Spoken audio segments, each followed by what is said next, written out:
Have you ever been walking through the yard and jumped when you saw a garden hose winding through the grass, thinking it was a snake? Or when you're waking up in the morning, have you ever screamed at a man hunkered in the corner of your bedroom, only to realize it's just your housecoat hanging on a hook? One of the most fascinating principles of how the brain works is its tendency to always presume danger. Our brains are hardwired to prioritize threats and danger to help us survive. When faced with something new or unfamiliar, we tend to err on the side of caution. This back-channel fear mechanism is deeply rooted in our history. It kept our ancestors alive when they encountered rustling bushes and shadowy figures. Better safe than sorry, right? Here's where I'm going with this. This danger principle also applies to social interactions. When you encounter someone unfamiliar, someone that's other than you, your brain will likely default to a danger response. When you see someone that's different, maybe it's skin color, their accent, a person's self-identity, their beliefs, your back channel whispers, threat.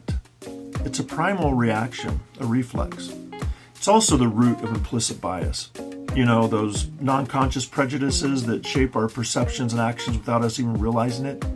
You see a person you don't understand and your brain, ever vigilant, jumps to the presumption that they're a danger in some way. Lock the doors, kids. Okay, this is important.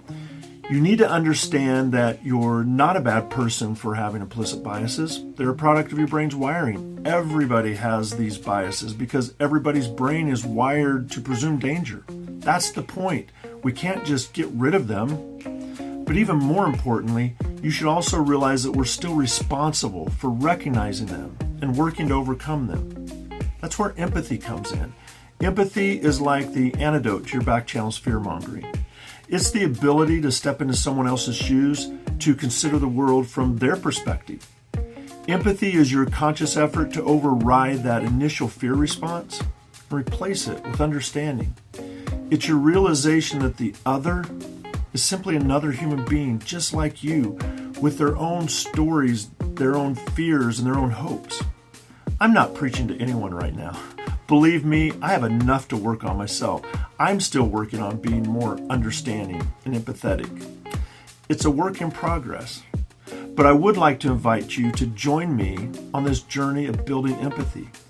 When more of us practice empathy, it spreads, and the world becomes a kinder, better place for everyone.